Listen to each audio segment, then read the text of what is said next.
I've been a Spurs fan for 20 long years, seen my share of triumphs and buckets of tears. But this year's taking it one step too far. I'm wondering if we'll ever win another spar. Hey, hey, what's going on? We can't seem to win a game, not a single one. Manager and we need a new plan. Gotta get back on track like only Spurs can. Every Saturday I'm glued to the screen, hoping and praying it's not another bad dream. But there we go again, falling apart at the seams.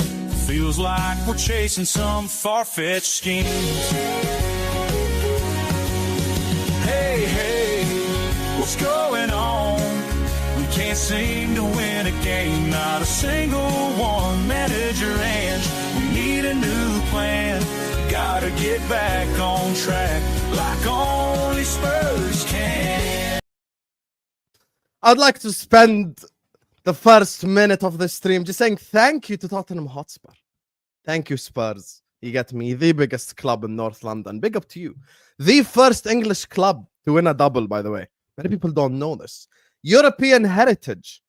Tottenham Hotspur, ladies and gentlemen. Don't ever disrespect Spurs like that ever again. Don't ever disrespect Spurs. 2 games, 2 clean sheets, 5 goals. And they didn't include Leeds. They included Manchester City. Tottenham Hotspur, we all love you. Dubs in the chat for Tottenham Hotspur. Every single one of you. 200 of you in here. I want everyone to say thank you, Spurs, in the chat.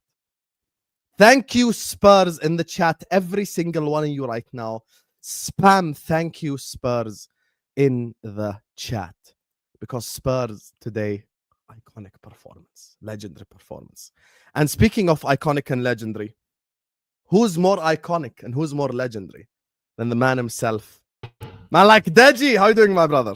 Yeah, Sama, bro, that song is a fantastic tune, bro. You need to just send that to me on my WhatsApp. Big up to everyone in the location. Bro, I have to say, bro, like, it's a pleasure.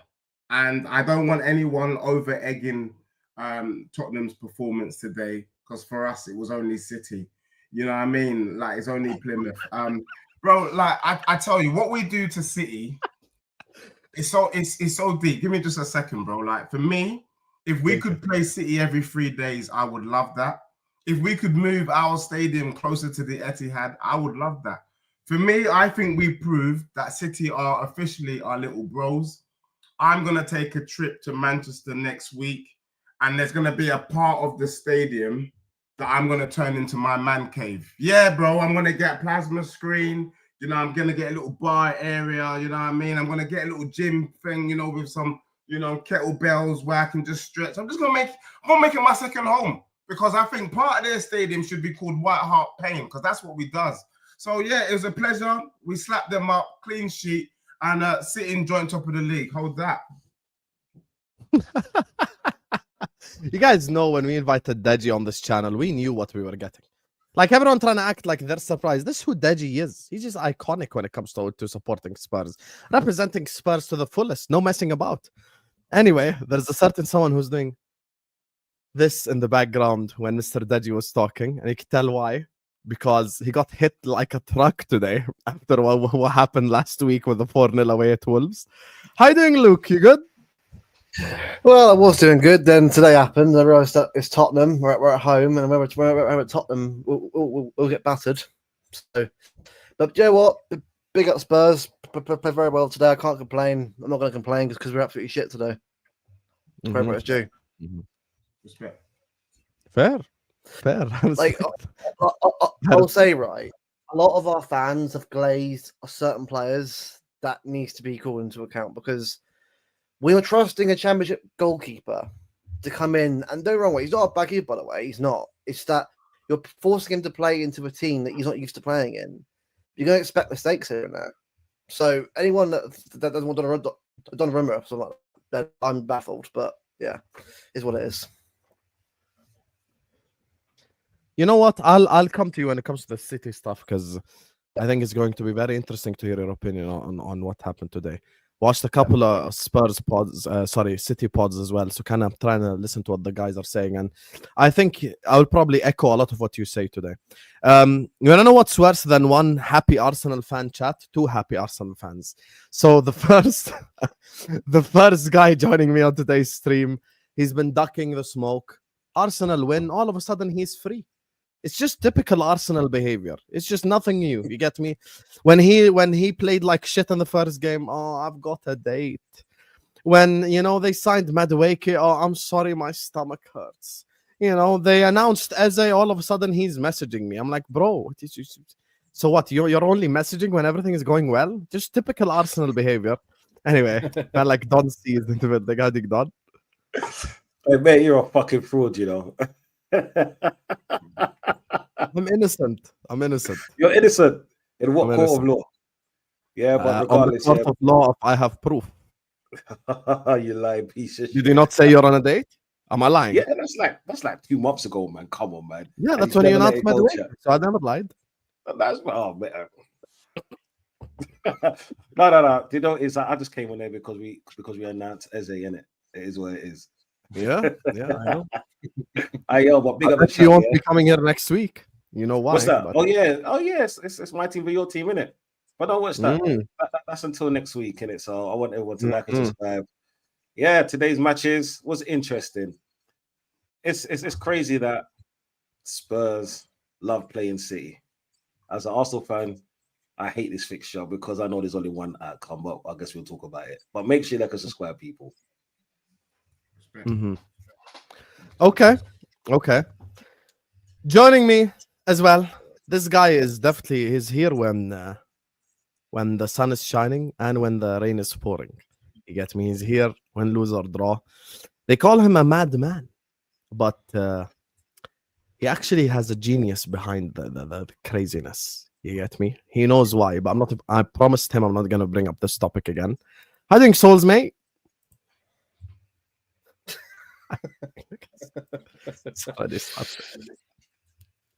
You're on mute. I just did Sulz proper. You're on mute. Talk on my Swede, but we'll talk later. We move in silence. We move in the darkness. It's the mask that made the man, right? You know what the annoying thing about today? I don't really like Spurs, but Spurs have to do as their favorite beating City. So it's like it's a weird history with them, innit? But the one time we needed them to beat them, they didn't beat them. So it is what it is. But anyways, like and subscribe, people. We keep it moving. Fairs. Anyway, there's only one place to start. First of all, guys, you guys are. I just want to say to everyone in the chat, you guys are frauds. Because after every stream, you're like, where can I find Deji? Where can I find Luke? Every channel is in the description. Deji Spurs is in the description.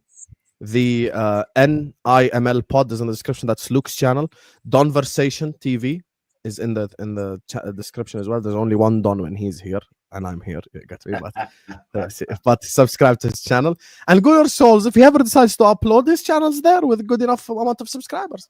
So let's just get into it because there's only one place to start, and that's Manchester City against Spurs. And there's only one guy to give the mic to.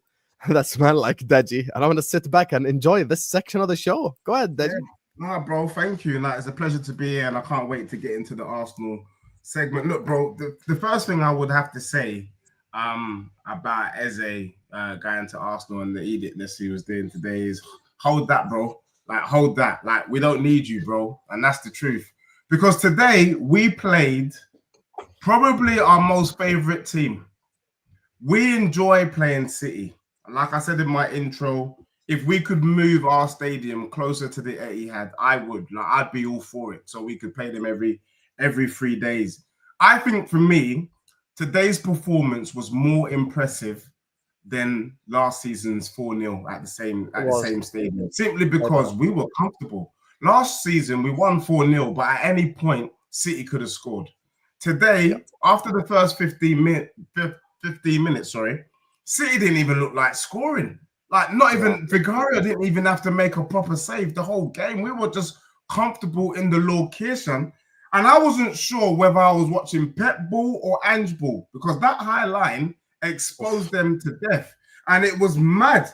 But the thing about City, and I've been saying this, I think I sang it earlier today, I legitly been saying for over a year, it's the end of the road for Pep. It's like having savings. You know, like there's people who have savings and then they're broke and they don't touch the savings. And then you wonder to yourself, what's it going to take for you to touch your savings? Like, have you got to be losing an arm and a leg before you tap into that money? Because for me, Pep is done. Looking at that, what happened last week was that everybody give City credit that they don't deserve. Let's be real and let's break it down. They played Wolves. First of all, Wolves is one of the dustiest teams in the Prem. They played a Wolves team without Cunha, and they played a Wolves team without Ain't Nori. Those are two big players for Wolves. But people came out shaking their bum. Rangers, did you see Rangers? What a player. Cherki, Ain't Nori. Everyone was like, oh my days, they're coming back to do a title charge. No, hush your gums. This is the same team that got slapped up by Al Hilal.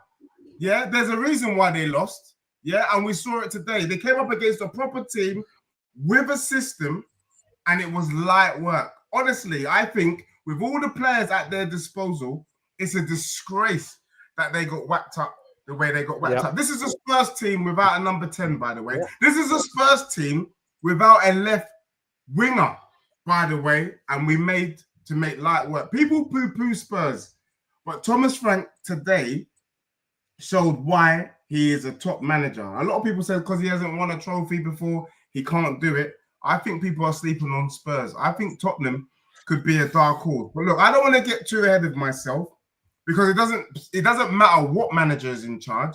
In fact, I'm putting myself forward for next season to be in charge of one game. City at the Etihad. I would love to be in charge of that game to see if I could get a win too, because that's what it is. It really is our second home. But what I would say, though, is I'm worried for City. I am really worried for them. Where I kind of put them in the top four, there comes a time where you think maybe they become stale. Maybe Pep has run his course. Maybe they need fresh blood because they look like a team with no idea. You can't have that sort of quality and you've got no ideas. How can you have no ideas? You know, you brought Rangers in to be able to break the low block, but he was blocked. How's that? Do you know what I'm saying? So for me, look, City fans, I know you love Pep and I know he's got all this credit in the bank, but if you legitimately want to come back to the big table, you're going to have to make a major change, a major pivot, either with the players and your style of play or with the management. But one thing is clear. One thing is obviously clear. And I think every City fan, and big up Luke for owning it as well. You're our little bros. It doesn't matter where Spurs finish in the league. You're little bros to us. We send you on errands. Go out, go to the shop. Do you know what I mean? Can you book my flight? You know what I mean? Can you drive me somewhere? That's what City is to Spurs. And I'm going to enjoy it. But as for the rival fans out here, be very careful because Thomas Frank is legit. And I think Tottenham's looking scary. And if they get the two players they want to bring in, it could be long for a lot of teams this season. But as for City, I can't give them any more false credit. No more credit that you ain't earned. Until you earn it, sit back and let the big boys play.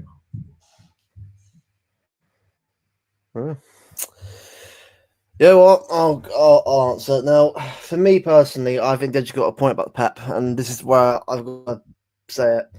Last season, the style of play got stale. You could tell it did. Like, you could see the way we were playing. Teams were predicting what we were going to do. It was pass, crossing, cleared every single bloody time, and no one wanted to play at all. Wolves, yeah, it was a good performance. I'm happy we scored 4 goals and looked decent. But again, I said before, Tottenham was the game that was the test of where we were going to be this season. And then I know it's 2 games in, but you can't tell me that you're at home. If you're away from home, fine, but you're at home. I know Tottenham have a good record against us, but at some point you've got to beat them at some point. You can't keep doing this same old shit of the same tactics that go the same way over and over and over again. Like, I'm sorry, but if Pep can't change, then we'll be stuck in a top 4 battle. If this, people will say I'm wrong here. I know some fans will try and defend Pep and say I'm deluded. If you're watching what I'm watching on the pitch right now, it isn't working. You've got the best striker in the world up front. Yeah, I know people will argue with me. He's the best striker in the world, and you can't find him. Well, he has to do work himself. You've got Marmoush playing on the left for some reason, when you've got Doku who's crapping him on the bench. Like, honestly, it's been coming. But I think as well, since the 4 in a row season, because I'll be real here, Arsenal should have won that year. That season, if Arsenal lost to Villa, I think you probably would have got over the line. Now, people will have a go at me because again, I see fans alike, very, very defensive of certain players and that. I'm here to tell my opinion. This is my opinion. I think the 4 in a row was brilliant. As brilliant as it was, it cut up a lot of errors, a lot of mistakes. Last season, I should come into roost. This season, from what I'm seeing so far, it ain't looking good. And I think he brought in Rodrygo and Donnarumma, who are both very good players that have to improve us in some ways. If the style of play does not improve with it, the same issues will also apply again. So, Deji has a good point with Pep. If Pep can't change, then we're screwed. Look, would you say that Pep is almost like he's kind of created this mess? So when I'm looking at City, I just think he's a little bit Arteta. You know, Arteta is literally a bit Pep-like, and you know, we'll get to the Arsenal segment in a moment. I think he's a bit too creative. Sometimes what I'm loving about Thomas Frank is common sense football. None of this inverted rubbish. None of this right-sided players playing on the left, left-sided players playing on the right. Every City fan will tell you Savio is better on the left, not the right-hand side. You know, and he does this where I think he's trying to destabilize the opposition, but in destabilizing the opposition, it's kind of destabilizing. You're kind of shooting yourself in the foot. And I genuinely think that the players are overplaying, like too many passes, too many touches. Just go. What's wrong with going direct? What's wrong with just knocking the ball over the top and having a shot on goal? Well, Deji, like Nori, by the way, I think he was a good player. By the way, I will be a good player for us. But I was injured with shame, is what it happened, unfortunately. But the right back, right, Rico Lewis and Nunes, they are not good enough to play right back. I'm sorry. If you got one pitch that's exposed, you're going to have Martinelli or whoever plays left wing for Arsenal, someone United. They're going to target that right back every single time and down that side. Now, Nori, I think will probably be okay because from what I've seen of him, obviously before he got injured, I thought he did pretty well. But when you haven't got a competent right back or full back, it's going to be noticeable. And Diaz and Stones are crap as well today. Let's call it as it is. But them two, I'm kind of like, well, it's not ideal. But then again, if you can put a better keeper who's much more experienced in goal behind him, maybe it might be a lot better. But the right back for me has been an issue for a time, and he keeps inverting players there every single time. Now, it worked beforehand because obviously it worked really well because the league was different back then, and no one was used to how Pep would do because Pep changed it a number of times over the years, and it worked brilliantly. But when teams cotton on to what you're doing, you've got to change again. You've got to innovate again. When you can't innovate, what happens? No, we spoke on this, man. I'm not doing all of this. Yeah, like we spoke on it. It takes a baby to tell you that your defense was shit. We've seen it in the Club World Cup. We've seen it all last season. You man were getting smacked around like it didn't exist. It was as if you were a relegation team at some point. Even we came to the Etihad and pammed you. Like, at what point does your board or Pep or whoever makes these decisions, right? This is what I don't understand. City sit there, right, on their high horse, right? I'm not saying you, but a lot of City fans I speak to, sit on their high horse. We're one of the best run clubs. We're this, we're that, we're this, we're that. I'm looking at it as, by the way, a novice to the game in it because I ain't no coach. I've not got badges. I'm a student of the game, right? And I can tell you the biggest issue you've got is you're getting ripped apart defensively because you don't have Rodri, because you don't have the stability of that DM. And yet they're not addressed, but they want to go and spend like what £500 million on a revamped attack. Like, what's the logic here? Because at the end of the day, you can't sit there and go like, money isn't there. You're not spending. You're not doing this. But the reality is, half your team is a little bit overhyped, and a lot of your team needs to be spoken about. Phil Foden. Sulz, do you look at City as a serious contender? No.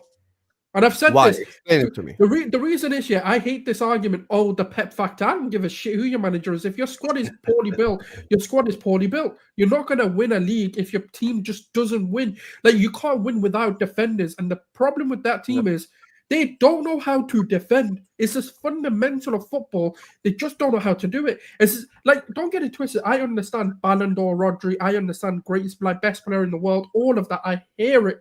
But at what point does that excuse just run out of legs? Because you're like, okay, you can use it last season and it's valid. But now you've had a whole summer window. Address it. But rather that, you want to spend, like £300 million on all of these random players without addressing it. Nico Gonzalez, as good as he can be, he's no Rodri. He's not a destructive player. He's not that profile. He's nothing like that.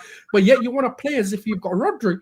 Like, I don't know if it's Pep. Like, look, Pep has notoriously, right, done this in his career where when things have run its course at a club, he'll make an excuse to leave. At Barcelona, I need to take a year out to go and study, but then goes and joins Bayern Munich.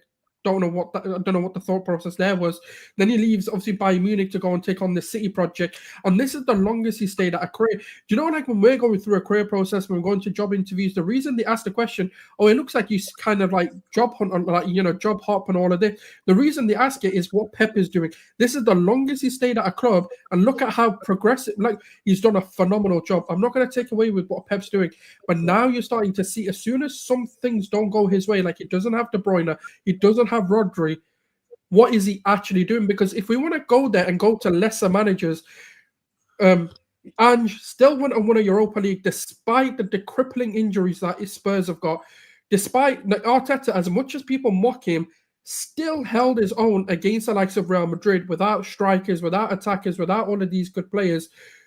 Then you go into like other players, like other managers as well of lesser pedigree who are handling these situations far better than Pep is showing to now. And that's kind of where the problem is. At what point? Because you've got a keeper, you've got a left back, you've got all of these players. When do you address the elephant in the room to go, do you know what? Someone's seriously messed up. Because Rodri coming back from an ACL, you have to bring someone in. Regardless of whether he comes back and he's fit for the season, like Van Dijk, he's not been, I don't know, but from my memory, he hasn't really been injured again. That can happen, but it can happen the other way, where you kind of come in and these sort of things, what we're now seeing where Rodri's still not available, fitness, injury, whatever you want to call it, I don't really care. But when does it get addressed? You still have 2 weeks, and it doesn't look like you're looking to address it. And that's kind of where my concern with, and that's why I also think, I don't think serious, I don't know if City just are moving like a non-serious club at the moment. Let me ask Luke a question just quickly. Do you think Pep Linder's effect is a positive one or a negative one, or is it too early to tell? Sam hates him. I know you hate him. I don't. Well, Sam, like you're right. Because Deji and Sulz are talking about City playing direct. I actually think they tried that a little bit, but they don't have the facilities to play direct. I'll be honest with you. Do you know what it is, right? Like, I think for me, I think it's good to have someone like that in there who's got different ideas. But the problem is, if Pep can't change the overall system for it to work properly, as in we play too hard on the strength, we start playing a bit more direct or change it up. Because again, look, the way we're playing right now, Arsenal will beat us again. Even United will probably beat us right now. Liverpool will batter us right now. It's going to happen again. It doesn't matter how many good players you got on your team. If the setup isn't correct and it isn't going to be hard, it's easy to beat, and you're screwed. And I think Linders could always do whatever he wants to do. He can tell Pep to do certain things and change it up and whatever, which is good to have someone like that. It's good to have a backroom staff that question the manager, because you've got to have that kind of that pushback. But if the manager himself isn't going to change the style up so that we're harder to break down, we're harder to actually predict what's going to happen. That's what we used to be really good at years ago. Harder to predict, hard to break down, because we played a certain was quick, rapid, and we have to get in there and get out and get goals. But the current team right now, and the manager, can he really do it again? Like, can he change and innovate his style again? Because for the moment, obviously last year was crap. If he can't do it this year, then I don't know how else you can actually defend him anymore. Like, I love Pep, but I'm a Man City fan, not a Pep fan. I want my team. The other factor is as well. I think part of the problem is because of how influential and how, like, you can call the stardom or like the fame or the aura, whatever, of Pep. Yeah, I don't know whether, like, obviously I don't watch behind the scenes of City, so I can't sit here and like claim these things to be true. But my thing is this: how much is Pep Linders allowed to do in coach? Like, because you can't just go, oh, let's just change it in a game and expect it to work. Obviously, there's a bit of coaching, there's a bit of a dynamic that you try in training to bring into a game. So, for example, you might look at these two games, like the City game, the Wolves game, and then obviously any other preseason games, and go, do you know what? Let's try these tweaks in training. But what if Pep is the one that's actually going, nah, I'm Pep. I'm not saying he's saying I am Pep, but like what if his attitude is like, well, no, I'm not really going to listen to that because I don't like the idea of it. So for me, sometimes you can have too many cooks, and sometimes you can have someone who's become too powerful. And I think maybe it's not even like he's gone stale. Maybe it's not even the voice. Maybe it's not even Pep.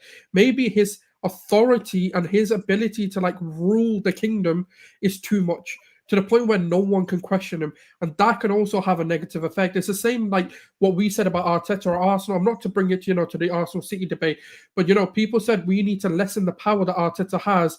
And that's what we've done this season. And look at the transfers now coming in. People can, you can question some of them. I'm not saying or say all of them are good, but a lot of it makes a lot more sense. Whereas when you're looking at Pep, who's making these decisions? And I guess that's the question I want to ask is like, who's actually making these decisions? Who's actually got a lot of influence? And does maybe Pep rule the kingdom a bit too much? Like, I think definitely Pep is the one that's making the decisions. You got to understand that there's Pep's ego at play. He came into the Premier League and he changed football. My son's 10 years old. And if you look at all the academies up and down the country, goalkeepers need to be able to control the ball and play out from the back. That's a Pep influence on the whole league. What he's trying to do is to stay at the top and to remain the innovator, constantly changing the game, bringing this in, this inverted this, once Pep starts playing players that are 5'1", everybody starts playing players 5'1". The problem is he's playing in the Premier League where results matter, and you're up against some of the best managers in the world. And actually what people have just decided to do is, we know we can't play you off the park, have the ball, we'll stink out the place and knock it long. And so he needs to find a way to deal with that. Also, I feel like the profile of player is, he's trying to find another. He was blessed at Barcelona with having Messi and co. He was also blessed to bringing in the likes of Kevin De Bruyne. Come on, we're never going to see anything quite like that ever again. And he's trying his best to bring in the next thing. But the problem is he hasn't done that. And I don't think they will. And if he hasn't got those players, which the French term is with a je ne sais quoi, then he is screwed. And that is as simple as that. And I think, legitly, for City, if City want to go back at the top, there's no shame in saying, you know what, it's run its course. He's overstayed. That is the truth. From last season, City lost 9 Premier League games. And I'm going to say here, live and direct, world exclusive, I can see City losing 9+ games this season in the Premier. And that, for me, if he does it again, then he has to go. Can I add to your point, though? Because where I feel like, why I'm asking this, like, is there a power dynamic? Is there like egos at play? Because the reason why I asked that question, or why I phrase it this way, is because when I'm looking at a Jeremy Doku, for example, that's a player you give freedom to. He's not a polished or a refined footballer with excellent technical qualities, but what he is if you allow him to be, he's a very unpredictable player. Same with the Cherki, for example. Cherki is a player, you just let him get on with his football, do his thing. He's a street baller, right? Like the streets won't forget type baller. But now that he's coming to City, you're stripping him away from what actually made him good, what actually made some people like, the likes of Culture Cams and all of this, make these compilations of how good he is. Now, he is of that level, and I do think he's of that ilk. But the problem is, when you're coming into a Pep system, Pep can't play with these sort of players. So who's actually making the decision? And is it a case of the club of actually just don't want to sack him to upset the fan base? Like, or the board just like, what if we get a bit of backlash for letting him go? I think this talk is way too premature. Look, let me just step in here for a second. I appreciate what Deji and Sulz are saying. First of all, big up to Mo for the raid as well. We got 900 people in the house. Let's get the likes up, chat. Let's get to 500 likes ASAP. And please go subscribe to everyone on the panel. Deji, Spurs, Donversations, and the NIML pod. It's in the description, and Gunnar Sulz's channel. Go subscribe to all of them. Hit the like button on this video as well, and subscribe to this channel too. We're closing in on 59,000 subscribers, so let's get there. Now, let me just say this. The reason why I think the talk of Pep out or sacking Pep is premature is even if City need one more transition year, Pep Guardiola, so let's say whichever, Arsenal or Liverpool win the league this season, whoever. Let's say what you guys are saying are right. Or Spurs in Deji's eyes. So let's say whoever win the league this season. Pep Guardiola still has 7 and 10. Now, I don't know another manager in world football currently who has that type of record. Now, would I trust Pep to come back even the year after, maybe after another transition season, not make as many additions to the squad, maybe make like one world-class one as an example. Let's say, I don't know, like Valverde want to leave Real Madrid, you go by Valverde. That's it. Like I'm saying, like nothing, nothing over the top. You make a world-class addition. I would still trust Pep Guardiola next season. It's crazy to talk about next season 2 games in, but you get my point. I'd still trust Pep to actually come back from this situation. Now, I understand he's never done it before. Here's where the whole Pep Linders things happens. It's not because of hatred. I'll tell you what it is. I'm going to use a UFC analogy. If I bring Khabib to teach me how to wrestle, and I bring, I don't know, who's the best striker ever? And maybe like, let's say bring Conor in or Chuck Liddell or whoever, like John Jones, teach me how to strike, right? Like I want to be the best striker. There's an outcome that can come of this, which is I could become the greatest MMA fighter of all time because I have the best wrestling coach ever and the best striking coach ever. So I would blend that in perfectly and I would become the best MMA fighter ever. Or I would get into a state of confusion. Now, the problem is with Pep Linders thing is not my hatred towards him. It's the fact that his ideals and his concepts do not work with Pep-style players. You cannot do intensity is our identity with Bernardo Silva playing right wing. You just can't. No. You can't do that with the type of players that City have. I think City, if anything, and I'm going to come to Luke with this, I think City need to go back to the boring as shit football where they made 3 million passes per game and they almost passed the ball into the back of the net because no one does that as good as them. Like, that's the thing for me. I feel like City are switching up too much. I think if it ain't broke, don't fix it. It won you 7 and 9. That's the point I'm making. That the problem is, right, it's like you let Pep do it, and this is the thing with this transitional stuff. It's like they're transitioning to get rid of Pep whilst Pep is here. You either build for Pep or you get rid of him. The problem is you can't do the rebuild whilst he's here because that, like you said, is causing the state of confusion. Because it is confusing. None of their signings make sense for Pep.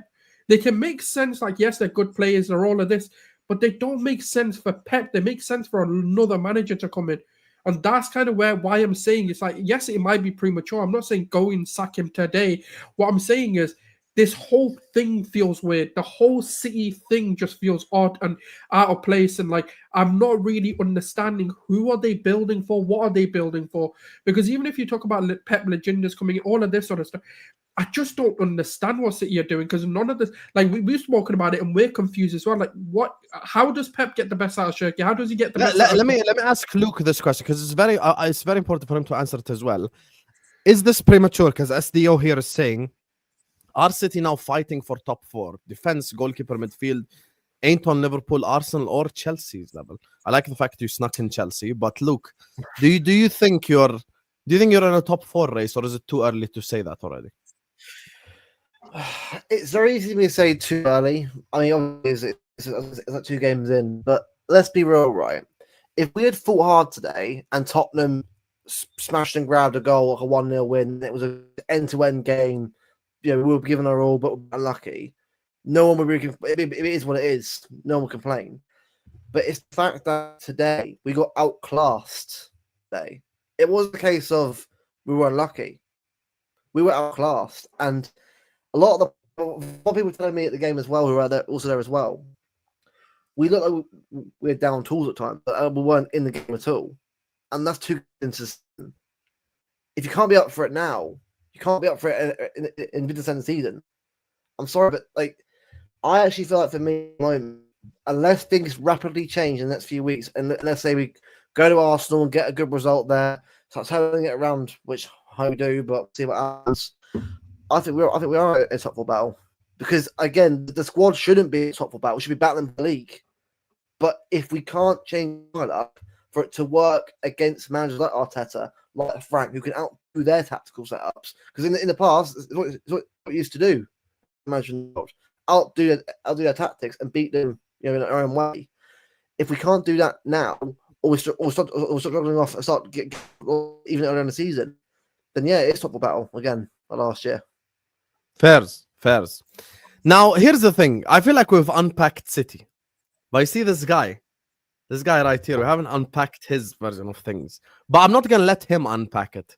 I want to let Don C unpack it from a Spurs perspective. Don C, are you getting a bit worried about Spurs, or do you think this Thomas Frank thing is working? Where are you with the whole Spurs thing right now? There's something on our soul, when it comes with Spurs, to be honest, the greatest thing I could ever say to Spurs was they did good today. It's not that they played good; they didn't allow City to play. Spurs today won every first ball, every second ball. The passion was there, the hunger was there. You know what I'm saying? The fact that even though City are used to spamming 300 passes, right? They didn't allow them to do it just because of their press, and their manager, the manager that they got, is a very good manager at doing that. When I saw the match today, I thought it was going to be a draw. I thought it had draw written all over it. But Spurs had other ideas. Spurs was like they little brother them, as Deji said. You know what I'm saying? And I hate saying anything positive about Spurs. Don't see doing Spurs prop right now. No. Do you know what it is? I'm trying to be objective. Fair.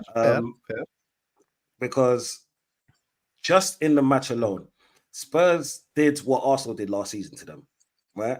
They smothered them. They suffocated them. They didn't allow them to even have a clear-cut chance at goal. This is what I'm saying. They pushed Rodri back, they pushed Haaland back so much, he looked like a defender sometimes. He was playing in midfield trying to run the ball up. This is what I'm saying. He became their number 10. This is what I'm saying. That's not down to Pep. That's down to what Spurs made them do. This is what I'm saying. I'm not the biggest Spurs fan. You know what I'm saying? And I hate Spurs looking good at any time of day. It's fact. But then you got to give props to where props is. You know what I'm saying? I think that it's not that Man City played bad or Pep is stale, because this has been going on for over a year now. Like we've seen the downfall of Pep. You know what I'm saying? After he won his last title, and even then he should not have won it. It is what it is, yeah. Spurs does show the cracks that's already there, because you can say that. Do you know what? Yeah, Spurs always put in a performance against City. Yeah, I get that, but Spurs didn't allow City to perform at all today, because no one can tell me any clear-cut chances. Even when people said to me, because I was on stream with Steve, when people said, yeah, but watch when Rodrygo comes on. Okay, he came on. Whether he's fit or not, if you're on the bench, you should be playing. You know what I'm saying? If you're not fit, then don't be on the bench. It's as simple as that. All right? And then when he came on, yes, they look better passing, but that's like only 5% because there was no penetrated passes. Haaland missing a header. Come on, man. Spurs did that, though, and you know it. Yeah, and that's the thing. That's what Spurs did to them. Spurs didn't allow them to have anything. Not 1%. This is what I'm saying. Spurs makes me sick, but do you know what? Spurs did their thing today. You know what I'm saying? And big up to them. Hear what I'm saying? Before Deji comes in, I'm going to just say this. I think today was a Thomas Frank masterclass, and it's not a defensive masterclass. Today, I saw Spurs press Manchester City high up the pitch. Forget all this, like, they wasn't like defensive, like crazy or anything. It's not like they sat there and they parked the bus. By the way, there were moments in that game where even the Spurs center back were probably on a higher line than the Ainge one. It was, the people mocked him high line for 5, and all of a sudden, you get me, I'm watching this Frank thing and I'm seeing a really high line. So they trusted themselves to even stop the counterattack against Haaland. The press from Spurs was insane to me. The press was just, oh my God. Like some of these City players probably need an ice bath after that. I think the 3 in midfield for Spurs were unbelievable. For me, Papsar today. Oh my goodness. What a performance. Yeah, I was planning as well. I'm planning as well. Palhina stopping all the counter attacks as well. And for me, on form, purely on form, we all know he's not the best centre back in the league. But on form over this first 2 games, I'd say the most impressive centre back I've seen has been Christian Romero. Now, he's a player that's looked at by many as a bozo, someone who's blah, blah, blah, blah, blah. I get it. You get me? People are entitled to their opinions. But watching him in these first 2 games, he shows an element of composure almost that I haven't witnessed for a while from Christian Romero. And I watch him today and I'm like, who's this like mature defender who's almost like Van Dijk-ish today? Like, he only really, by the way, totally bullshit yellow card. Should have never been a yellow card. Completely won the ball against Oscar Bob.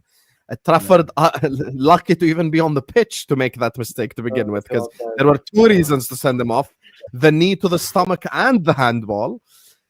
Deji, I'm going to cut through all the bullshit. I know you, my brother. I've been working with you for a while now. Our Spurs in a title race. Let's just get straight into it. Fuck all the nicest. Yeah, let's cut out the crap. Yes. And I'll say this, bro, like, just to add to that. I said literally maybe 2 shows on this channel ago that what would happen if Thomas Frank could get a tune out of Ivan Toney and Mbeumo Wissa, could he get a tune out of Basuma? Could he get a tune out of our defense? Could he get a tune out of our strikers? Because if he could, it would be like a new signing. Like, bro, you're talking about the press. We have to give props to Richarlison. Tottenham fans couldn't wait to see this brother go. This guy is pressing these guys to death and got a GAA of 3 already. Man's moving like a madman. Look at the goals that he scored. Papsar in the middle of the park, working hard, pressing. Randers can't do jack because Papsar there is in the middle. I said 2 seasons ago, and Hussam knows, because when I said that, this thing I'm about to share with you again, people looked at me like as a madman, but I was seeing into the future.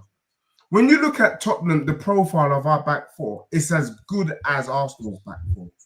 The issue we had was that Ange Postecoglou was abusing them because he had bloody Udogie in the penalty box and Pedro Porro at the same bloody time. Common sense football has prevailed. Have them just have a nice defensive structure. And guess what? We've got people waxing lyrical, shaking their bum for my defenders. Romero all of a sudden is a different player. He's always been that player.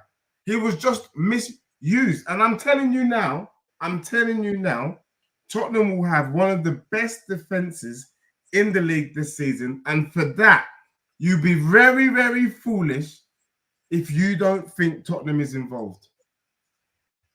That's but when you say title race, though, you think you can go all the way, or are you just backing your club? No. I think for me, prior to today's game, I already said that I think Tottenham could finish 5th. And that's without, but I was expecting, let me be honest, I was expecting Eze. If we had Eze, I was saying, yeah, 5th is guaranteed pretty much in the bag. If you add Savinho, I was talking, basically title race. I still think Savio or Savinho is going to come to Spurs. So I think we're going to have that. And I think we're going to get a 10, bro. But I feel like the reason why I think Tottenham will be in and around it is because defensively we look good. And also, like, all we have to do is keep these players fit. Part of the problem was we just had crazy injuries where we lose these players early on and then we're having to firefight. Van der Ven is not having to break his balls to defend anymore. He's just like, all right, come then, fam, win the ball, pass it on. And if we can do that, it means Romero stays fit for longer, Van der Ven stays fit for longer, and if those 2 brothers stay fit for longer, then Tottenham will be higher. That's without a doubt. So yes, I'm saying we're involved. We don't win. I'm not expecting us to win the league, but I think you will. Oh, no. You're going to clarify what you mean by we're involved. I need an explanation. So what, we talking to like March, basically, or what? Look, let's be honest, yeah? I expect, look, Liverpool are the favourites. If people believe City to be in with a shout, then you have to say Arsenal's in with a shout, Chelsea's in with a shout, and my club, Tottenham Hotspur, is in with a shout. It's as simple as. I don't think we win, but definitely I can see us pushing you guys all the way to about Feb, March. I'll be honest with you. I think Deji's crazy. I'll be honest with you. I think Deji's crazy, but this time, After watching what I saw today, there is only one thing I need, and then I might say Deji is a crazy genius. One thing. I just want to see how Spurs handle 2 games a week. That's the only thing I wait to see. After that, Deji could be saying something that is probably true. I'll be honest with you, because we've seen crazier things. I'll be honest with you. We have seen teams be in title races. We've seen this before. That's just the truth. So, look, could Spurs be here until February, March? Maybe. The only thing I'm waiting to see is how they handle 2 games a week. Because to be fair, one of the parts of the problem last season was the fact that you couldn't handle 2 games a week. That's the thing for me. So, like, I'm just looking at it right now. I just want to see how you handle. There's a guy called Gareth Robinson in the chat that says Deji is a retard. Your whole family is one, bro. That's the truth. You and your family are all retards, bro. So hold that. That's the thing. You call me a retard, your family. So, Hey, Deji. I just That was banned my him. question. Don't go down to that level. That was your question. You see, this season you're going to be in the Champions League, yeah? That's a major step up to Europa League, right? And I hear what Hussam's saying. As fraudulent as he is, yeah, he's actually making so much sense in this. How do you think you lot are going to fare with that and the Premier League, just off your notion?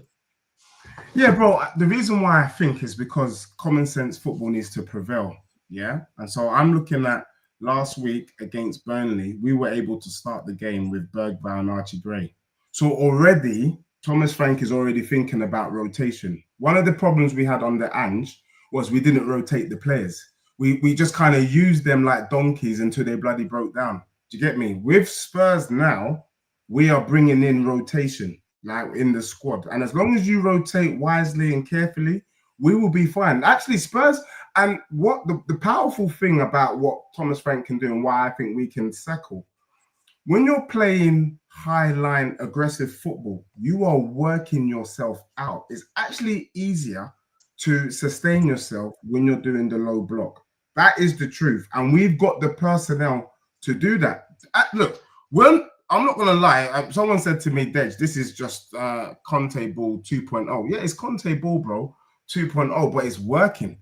You know, last season, we weren't scoring set pieces, bro. We are quite happy to sit back, have Danzo do a long throw into the box like Calafiori and stink out and get a 1-0. And I think that's why I think Tottenham will be able to balance it, bro. We've got, just hear me out. We've got 2 strikers. Yeah, in Solanke, Richarlison. I'm not saying they're not up to gyokeres' level, if that's what you want to say, but they're decent. We've got 2 wingers on each side, and we've got about 5 men in the midfield. And in terms of centre-backs, Danzo didn't even play today. Just so you know, he's a decent player. Your doggy's still to come back from injury, bro. Jed Spence can play either right or left back.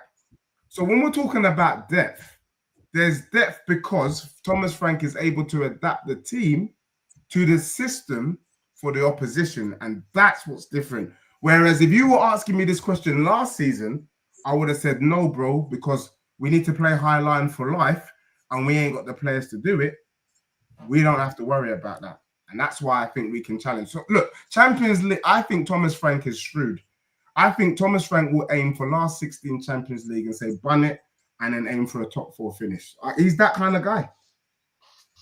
Sulz, when you were gone, Deji claimed Spurs are in a title race. What's your thoughts on that statement before we move on? I mean, we've heard this for the past sort of like 3-4 managers they've had. They always have a really, really solid start. It gets to around like sort of December, and then obviously they have their fall off. Now, I'm not saying this is going to happen again or history repeats itself. Of course, you know, you can bring a manager who's a lot more shrewd, who's a lot more, you know, smart in the way they do things. And obviously the issue is, obviously he's come into a bigger institution, you know, no disrespect to Brentford, but Spurs are a bigger club. And obviously the pressure, whether it's there, obviously Deji knows better than I do how much pressure is on him or how much of a chalice it is, like all of these sort of things. Obviously Spurs fans can answer better. We can give our perception on it. And obviously we can sit there and go from an outsider, it looks like there will be or there isn't going to be. I think to some degree from like the fans I'm speaking to anyway, there isn't really that much pressure for him to perform. Not in a bad way. Like, of course, he needs to reach certain objectives and stuff like that. But it's not like oh, he lost, so he needs to go kind of thing. Whereas with Ange, it would have been like that. I think Ange would have been a different story if he was still here. Like, he'd be scrutinized for everything.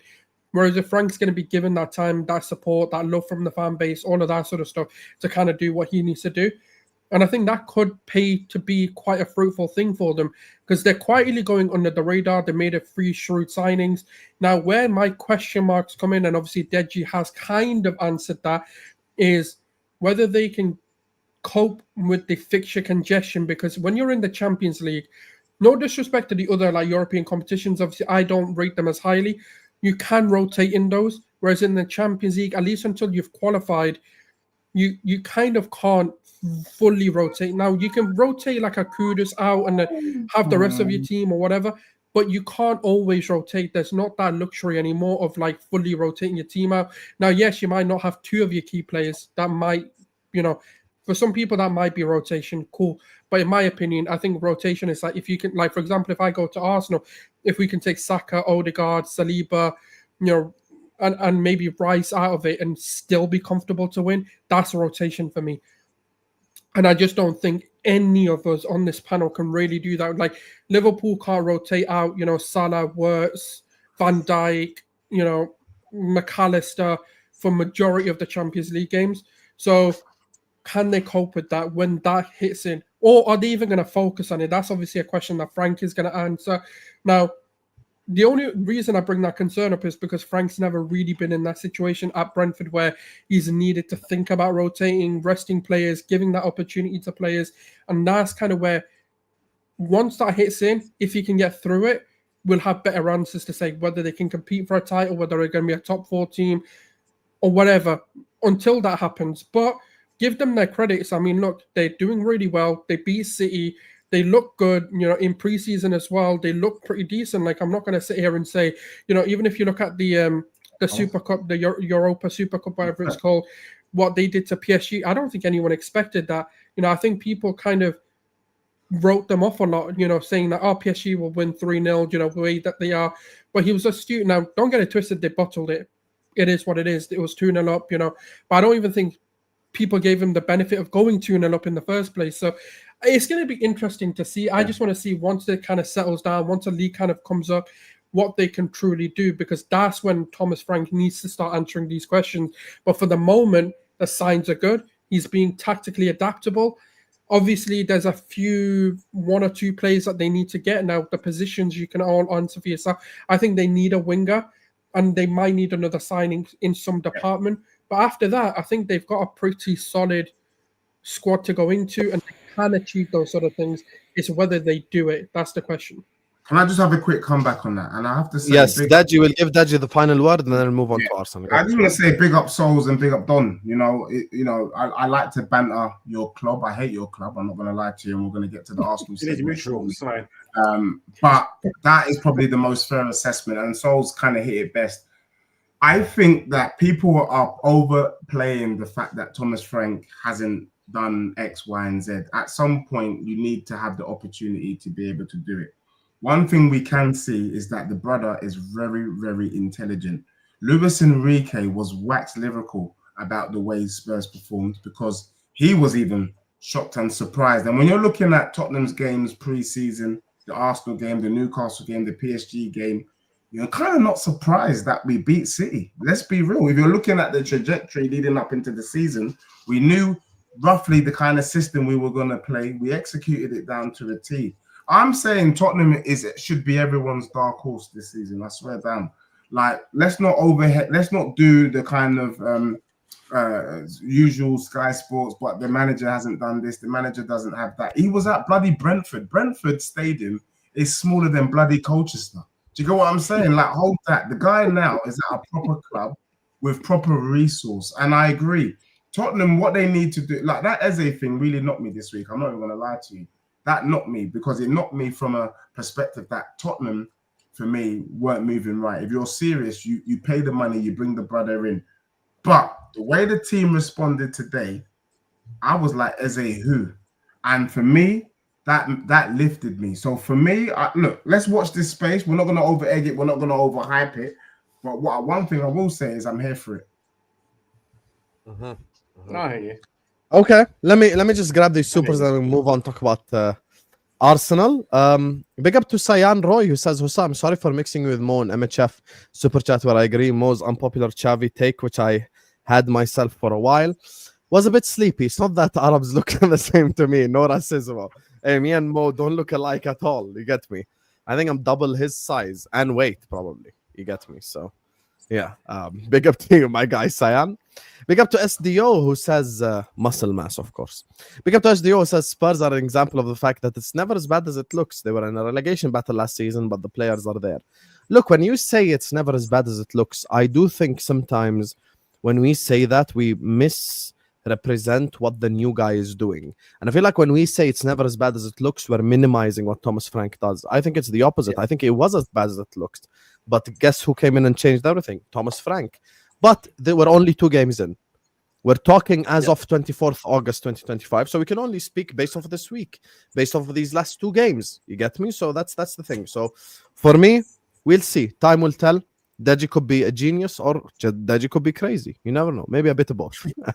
Big up to Rob who says, still think you're bigger than us, Hussam. I don't get why you acted like this is like some like gotcha super chat where like, oh my God, there's no way Hussam's going to read this. Of course, I think I'm bigger than you. What's changed with Man United over the last like 13 years for me to change your mind, brother? Have you been like under a rock? Have you literally been under? You lost to Tottenham Hotspur in a European final. You finished 15th. Liverpool with the likes of Paul Konchesky never finished 15th. Do you understand? I could bring you names of players that I promise you don't even remember. Milan Jovanovic, Samed Yesel, Sotirios Kyriakos. You want to know who we had in net? Brad Jones. Donny. Remember Donny, the Italian goalkeeper? You don't even remember him. You don't even know what he looks like. We never even finished 15th. We finished 8th at our lowest. So yes, we're bigger than you because we have more trophies. So hold that. Sulz, do you see anyone going to challenge Arsenal? Curious. I'll let him answer it now in the Arsenal section. I think it's very interesting. And Mustafa says watching Arsenal corners is very annoying. Not for me because look, here's the thing, bro. At the end of the day, the same shit was said at the start of last season. I'm interested in sustainability. Gyokeres' first goal is sustainable. I think Saka's goal is sustainable. I think these are the things that actually worry me when I watch Arsenal, not the corners, because eventually teams like will make up schemes and shit to like minimize the impact, just like last season. Anyway, big up to all of you guys locked in. 1,000 people in the building. Please slap the like button. Please subscribe to the channel if you're yet to do so. Every single one of you guys right here, right now, please like the video. Please subscribe. We're not even at 300 likes yet. We're going to talk about Arsenal who scored 5. Imagine, guys, Arsenal scored 5 goals and you can't even like the video. Imagine. So close the live chat, like the video, subscribe to the channel, go subscribe to all my brothers on the panel. Now, let's talk about the Arsenal. Don C called me an asshole because I asked him a Spurs question. So I'm going to ask him an Arsenal question. We'll start with you, mate. Yeah, see, I can be a nice guy too. Nice asshole. Talk to me. Talk to me about the Arsenal game today. Do you know, today when I saw Arsenal, when I saw the lineup, it was kind of the lineup that I would have picked myself, just because Martinelli, he is not even a bench guy. Just leave. Please, just leave. You know what I'm saying? He's done nothing for the last few seasons, and I'm always club over anyone. Yeah? Even down to Starboy. It is what it is. This is what I'm saying. That's my notion. But today's game, it's always nice to see a striker score. Just because it's like, we could say it's only Leeds, newly promoted Leeds, yeah? With a championship manager and a championship team. Who cares? Because if we would have lost, I would have got cooked today. You know what I'm saying? So we've got to take it in isolation. I'm happy because Arsenal won. Arsenal didn't just win. It was a statement performance from what we saw from last week. Last week was trash. This week we had our number 9, which everyone knows Gyokeres, the highest goal scorer last 2 seasons or whatever it was. So the pressure was on him. And these are the matches he should be scoring in. These are the matches he should be taking all the pressure off him. Just like when he missed an earlier chance, I was ready to cook him. You know what I'm saying? And then he comes back and scores an even better goal from what he did. Yeah. We scored 2 set pieces. People are still saying, oh, yeah, but Arsenal set pieces. So why don't the clubs try to find a way to nullify that? You know what I'm saying? Instead of complaining. You know what I'm saying? Yeah. We played so good. We played so good. And the thing is, This is what I wanted to see. I wanted Arsenal to put themselves in a position so we can take off a lot of our first teamers, because that's what's hurt us in the last few seasons. It's shown by the Saka injury today, and I wish him well. You know what I'm saying? Odegaard's injury was more unfortunate just because he got challenged, but he fell on his shoulder. You know what I'm saying? That's like 1 in 7. That's a 1 in 7 injury. With Saka, that's a recurring injury. Yeah. But then Arteta, because I'm not Arteta's biggest fan, and Hassan knows me. You know what I'm saying? I can't stand him, and I don't believe he should be at this club. But he did something today, which I haven't seen him do in a long time. That's substitute players at a good time, right? Because we can all talk about the goals in isolation and be like, oh yeah, but we won 5-0. To be honest, I predicted 4-0, so we should have beaten Leeds 4-0. My thing was more gameplay and what he's going to do with his substitutes. Like, is he going to play Wanyeri? He played Wanyeri, even though he was kind of forced to, but then he could have put Trossard in that position. He played Wanyeri. He didn't have to take off. He could have put on Martinelli on the left and Kuku on the right, even though Trossard was on, yeah? And when we took on Saka, but he played Dalman. This is what I'm saying. It's these little things which I've always wanted to see Arteta do. You know what I'm saying? Because if you're gonna, if like as Deji said, if you want to go throughout the whole season and be there or thereabouts, you need to bring on plays. You need to be able to make substitutions at the right time. Because, like I said, in isolation, I'm so happy that we beat Leeds. I'm happy when we beat anyone, to be honest. But it's more than just beating the team and the score that we beat the team. What are you going to do with our players? Because, like, for example, now, we've got Liverpool next week, right? I didn't want to see a near enough injured Saka playing the whole game, because that's the difference between Saka starting next week and Saka starting in 2 months' time. Do you know what I'm saying? It's nice to see players like Wanyeri get the run out, because I see the technical ability of the player that he could be.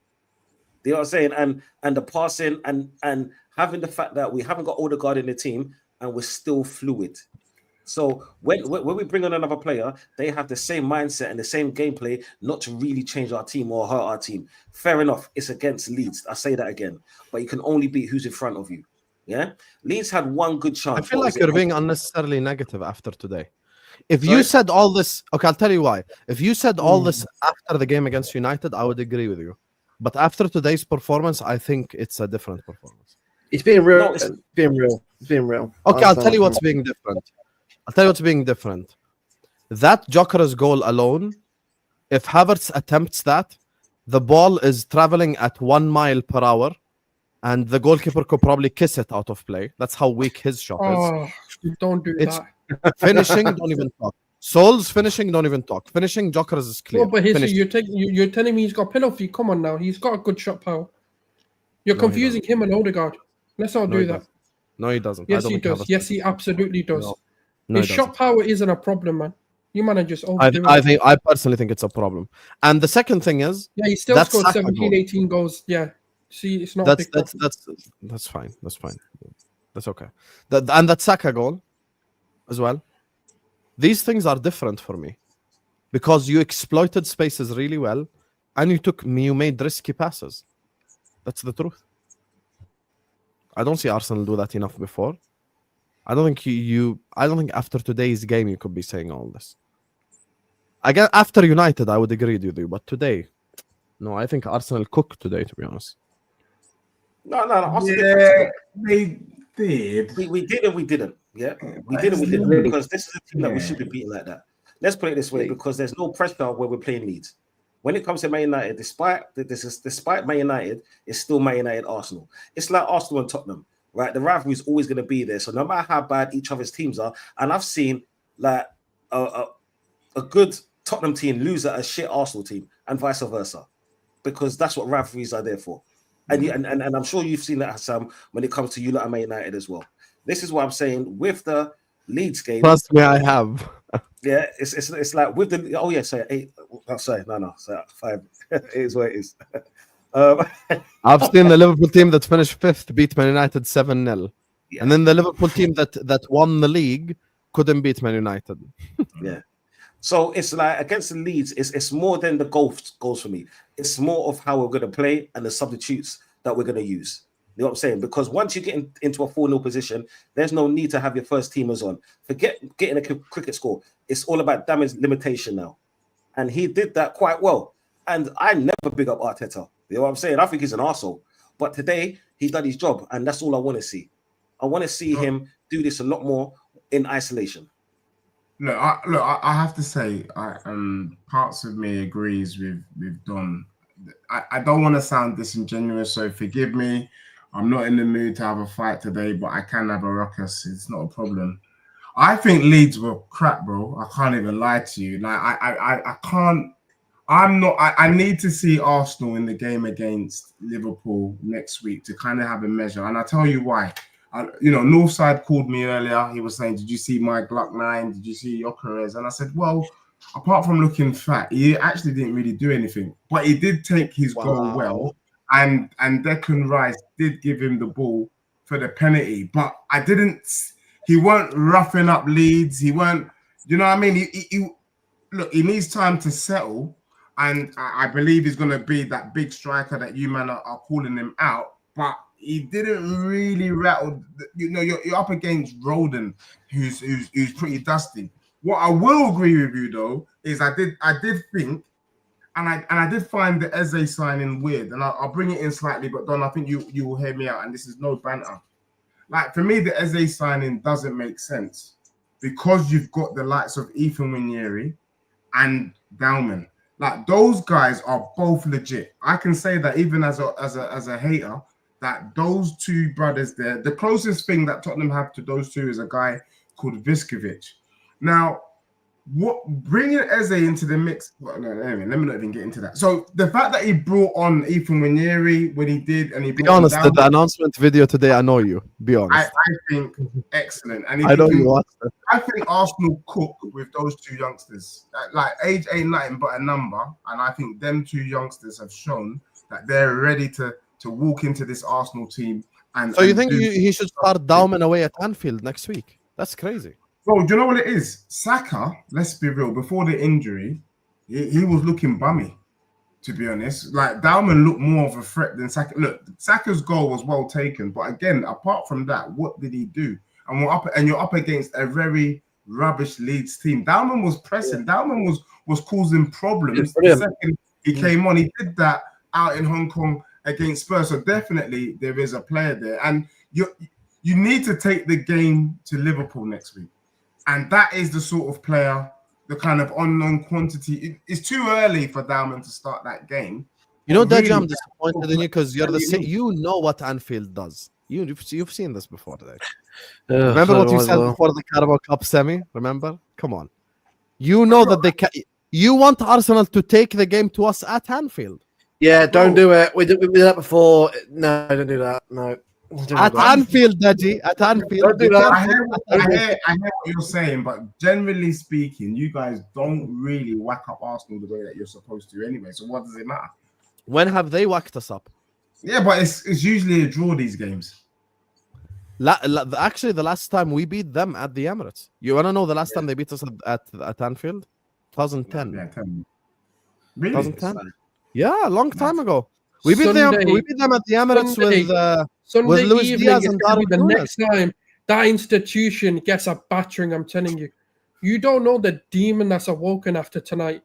This evening, when gyokeres put those goals in, it's over for the league. That's just the start of a train. I'm telling you, this is it. All he needed to do was get his first. And this train is now rampant.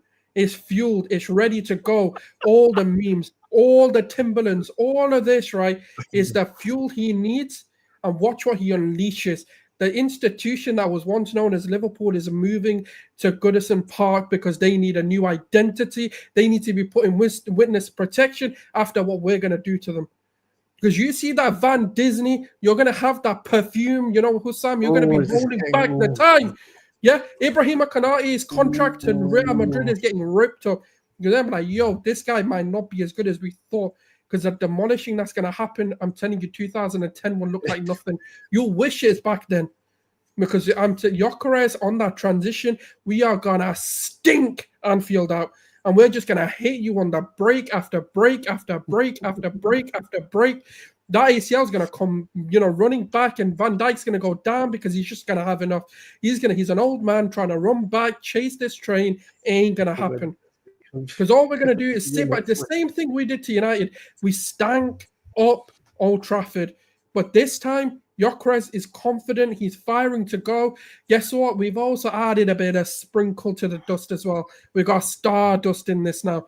Yeah, he might have ditched Spurs to come to the Emirates. He's going straight into Anfield, and he's going to show you what business is. And I'm telling you, this is exactly what's going to happen. You guys are going to need to change from the Firebirds. You may as well just merge with Everton, because what we're going to do to you, that's all that's going to save that club. Because I'm telling you, you guys are already. And also, there's also a difference. So after all this, what do you expect then next week? Next week? Minimum 2 goals from Gyokeres, minimum. So you're going to win at Anfield, do you think? Bro, we're going to win. Win is going to be a nice word to use. So what are we saying? 3-0, 4-0 then? Is that what you're saying? It could go more. It could get nasty for you guys. Hassan, has Haaland ever got a go at Anfield yet? Why are we talking about him? What's because Haaland is even better in transition than Gyokeres? Gyokeres and Haaland are the same kind of player.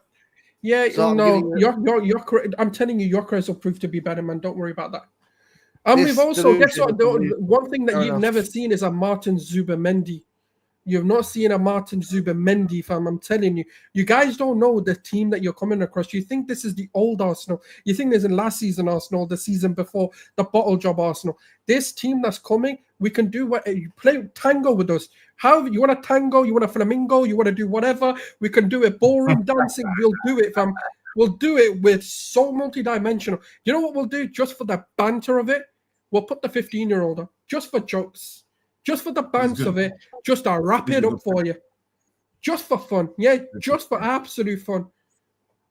I'm telling you, man, the aura of Anfield is...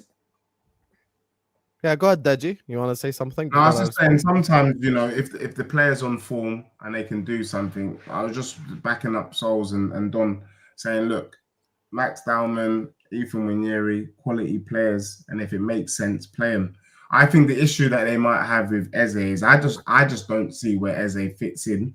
Obviously, Odegaard picked up a knock, but prior to Odegaard's knock, I could see Odegaard starting and Eze being on the bench. There's conversations that Arsenal could play Eze on the left. Again, doesn't really make sense to me when you've got Madueke there doing the right job. Do you know what I mean? So, the fluidity of that attack line, and sometimes in I don't know, gigantic or impressive in bringing that as a signing. What you don't want to do is become like Man City, where you're bringing in players you don't need, because you needed more. We need as a. Yeah. So you're saying all this about Anfield. You do realize Saka won't play, and more likely Odegaard won't play. This is a different. So you don't need Saka to win at Anfield. We went to Etihad with our Saka. We've done this before, man. We've done this tango, this dance, We've done it before, man. Look, Saka is very important to us, of course. Oh, you didn't win at the Etihad. He's not our. No, we have beaten at the Etihad. Or not at the. We've beaten City without Saka. Loads of time, man. It's not. When did this happen? It's not a thing. 2-1 Martinelli scored as well, didn't he? The Tomiyasu to Havertz, that little thing. Has Saka went there? So 1-0. Sorry. Are you talking about Community Shield? No. In the league with our Saka. So it was a 1-0 Martinelli scored. Yeah, it was like it went to Havertz to Tomiyasu to Martinelli, and then he scored. I remember the goal very vividly. He wasn't in that team. But despite the point, anyway, we can win with our Saka. We're not Saka FC anymore. Like I said, we've got Max Dowman, we've got Ethan, we've got Madueke, we've got Eze, we've got... the list just keeps going. Do you really want me to just keep spewing like... I'm sure players? Van Dijk can't sleep at night. Van Dijk been getting spun up, man. He's got nightmares. I'm sure Van Dijk can't sleep at night with the thought of Max Dowman. Oh, mate, the demon the same Van Dijk that played against... The same Van Dijk that played against Mbappe, that locked up Mbappe, locked up Haaland, locked up some of the best strikers in the world. I'm so sure he's waking in his boots at the thought of someone who's old enough to be his child playing against him. Yes, that's what we're sat here talking about. Bro, he's I cannot believe someone is threatening Liverpool at Anfield. Even the PSG game that we lost at Anfield, we lost on penalties. Let's actually deep this. The best team in the entirety of the continent came to Anfield and only won on penalties. That's how difficult it is to win in the stadium. This guy beat me 1-0 in a Carabao Cup semi-final, came to Anfield, and it was 5-1 at the end of everything. Again, the scoreline was 5-1. The problem is you come here and you're threatening the wrong person. This is the same exact thing when Connor was talking shit to Khabib. I've been very clear. It's Anfield. This is in the words of Khabib. This is number one bullshit. You come to Anfield. You haven't won there in 15 years. You haven't beaten us, and we've been bummed. Deep this. We're bridesmaids. Liverpool that didn't even care. Wait. Liverpool that didn't even care. Liverpool that finished 5th. When you were top and flying, you couldn't beat us at Anfield. You can't beat us regardless. All it was Xhaka to just fight Trent, and all of a sudden we... By the way, we should have won the game if it wasn't for Ramsdale making saves at the end. We actually beat you a lot more often than you think. And I'll make recent. Okay, it's been 2 to 3 seasons where a Big 6 team hasn't beaten us. We'll talk recent. We are the last Big 6 team to beat you in your own backyard. It happened factually. Just because it's FA Cup doesn't mean it doesn't count. How long ago? Like 2 years ago, literally. We're talking about the league, though, isn't it? The league is 2023. Oh, by the way, you haven't beat us. Okay, in the league, you haven't beaten us at Anfield since you haven't beaten us in like 2-3 seasons either. Yeah, but 2-3 seasons. I said 15 years. You notice the difference? Yeah, but you haven't been able. And also, the thing that you always fail to mention is the fact that forget everything that you're talking about. We are the team that have beaten you 5-0, 5-1, 4-0. 4-1. We have given you every type. We have given you every type of ass whooping at Anfield, and you saw it with your own eyes. You wait for the ass whooping you're about to get. We never get ass whooped at Anfield. When we lose at Anfield, did I just not say we're going to give it to you? Don't you worry about that. It's coming to you. I'm not worried at all about the game at Anfield against Arsenal. I'm just not. Listen, you brought up the United. You brought up the United. No, 1 second, because he brought up United. I just want to introduce you to a couple of people. Best goalkeeper in the world, Alisson Becker. The player that was 2 votes away from beating Lionel Messi to Ballon d'Or, Virgil van Dijk. Ibrahima Konate, who played in World Cup finals. PFA Team of the Season left back, Kerkaz. Ryan Gravenberch McAllister, Team of the Season players, World Cup winner in Alexis McAllister. Florian Wirtz, Bundesliga player. Let me speak. Florian Wirtz, Bundesliga player of the season. Mohamed Salah, first player in history of the Premier League, with all the amazing elite players to win 3 PFA player of the years. Hugo Ekitike, who already in 2 games has 4 GA, and none of them was against Leeds. It was against Bournemouth, and it was against a very good team in Crystal Palace. So he's already doing his job. Cody Gakpo, who's already scored a goal in this league from the left-hand side. That's the team that you're coming to play against. You're not playing against Manchester United. You're acting like you're coming up against Dallo and these guys. Like, you ain't coming up against this team. You're coming up against the team that's the current reigning champions, my brother. And I know why he said this. Let me just end on this, and then I know Deji wanted to say something. I know why he said this. Oh, so I can't respond to your nonsense. No. Let Deji come in because he wanted to say something. But you can respond, of course. I know exactly why Sulz says this. Because of the PFA Team of the Season ceremony. When they asked Declan Rice what it's like to finish second 3 years in a row, Salah and Van Dijk looked at each other and laughed. So he took it personally, Mr. Sulz, and that's why he's talking about Stardust. No. You know what it is? He didn't like the way they looked at each other. Everything this season I've had to endure for 5 years. I'm telling you, this club is going to unleash it on all of you. It started at Old Trafford. That's our 3rd win in 17 years, and that's just the beginning, right? The records that we can't beat are gonna get beaten this year, because not only have we improved, we have absolutely astronomically improved. We've got depth. That's why I'm not worried. Okay, Saka's injured. Cool, he's injured, isn't it? Like, we've got other players who can play in that position. We've got Eze coming in. Yeah, I absolutely. I am going to pick up Madueke because I don't think he's as bad as people think, especially not to just debutize in 1 or 2 games. I don't mind it.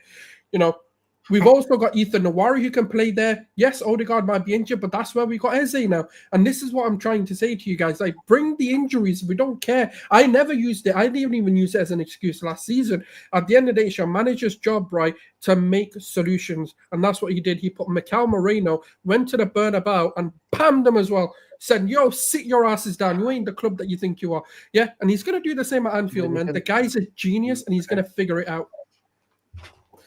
And What you've given the genius the tools that he needs to demolish the league, and that's what's going to happen.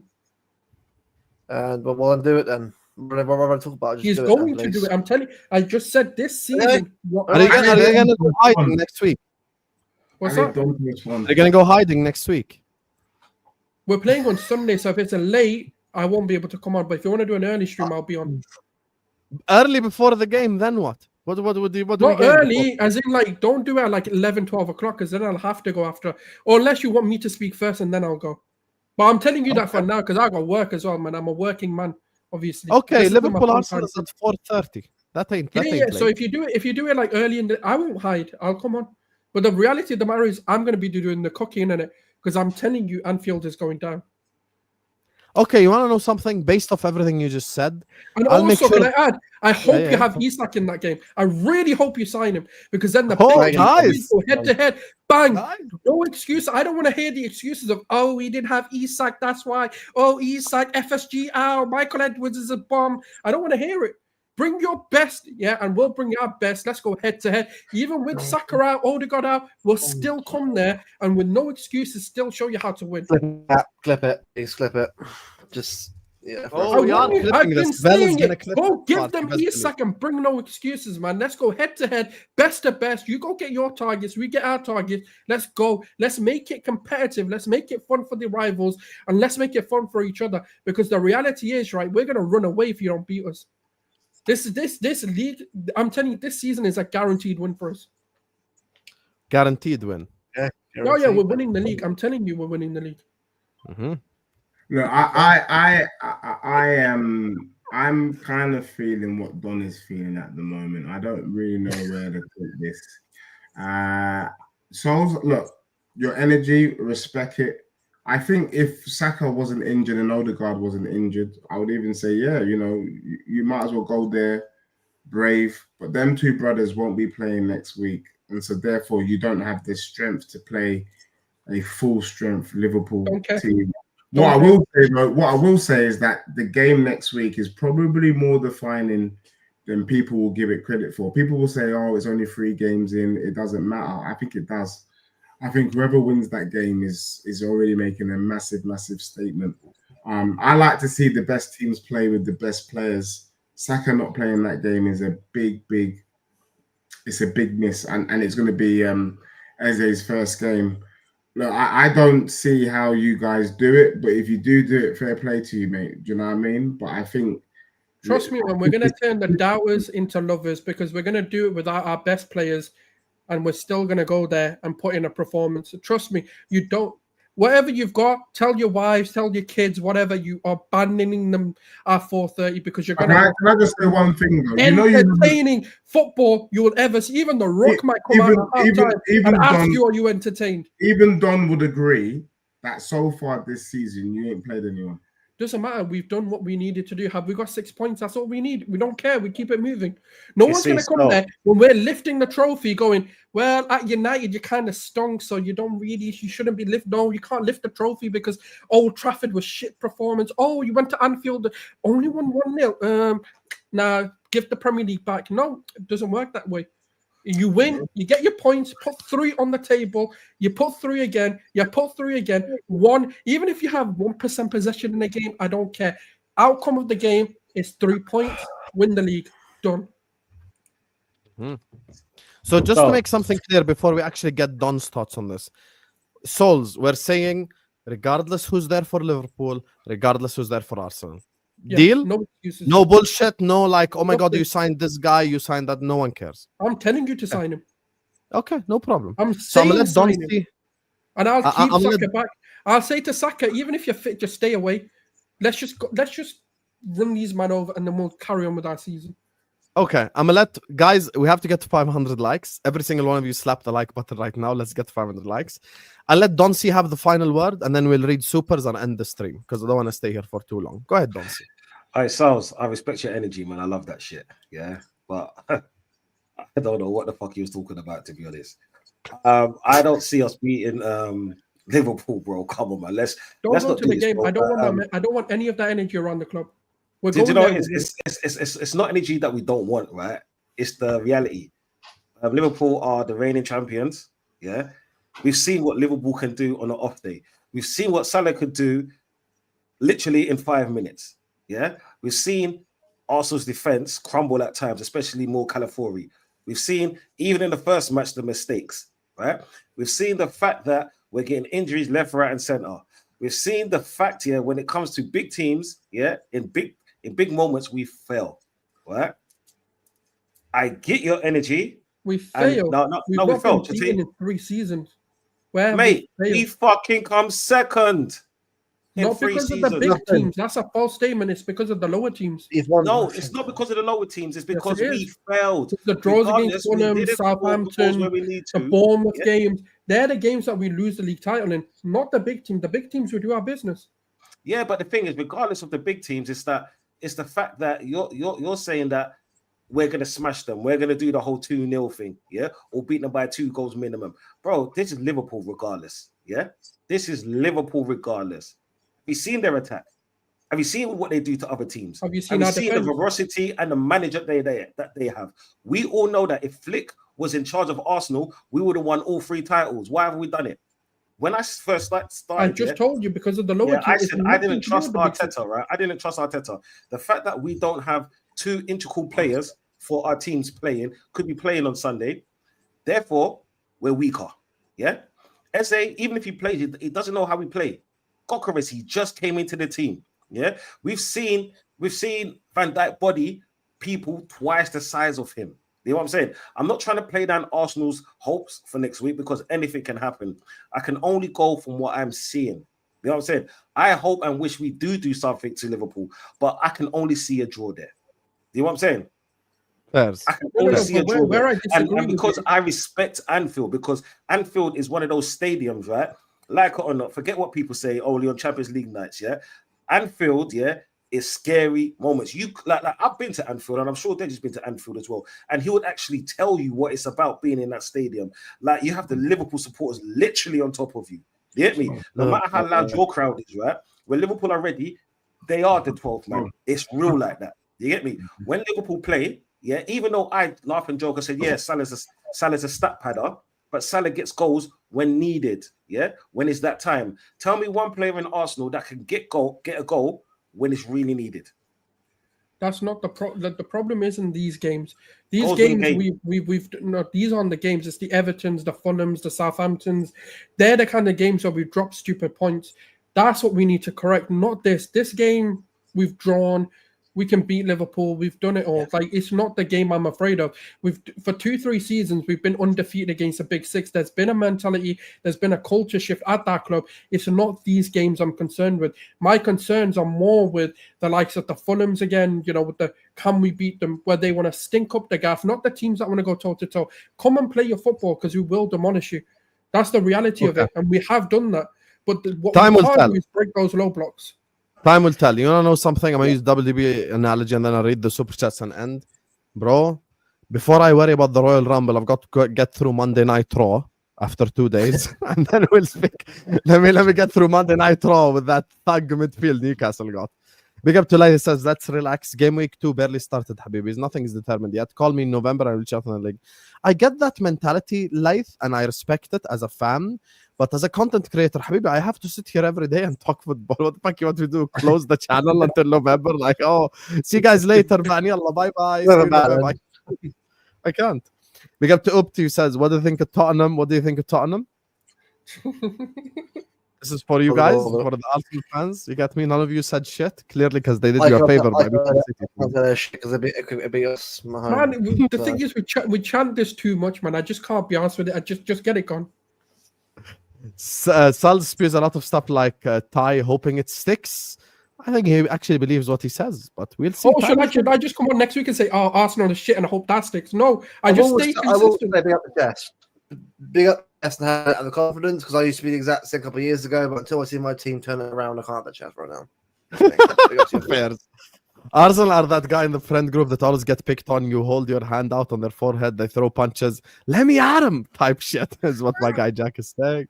Hey, fair, Zach, fair.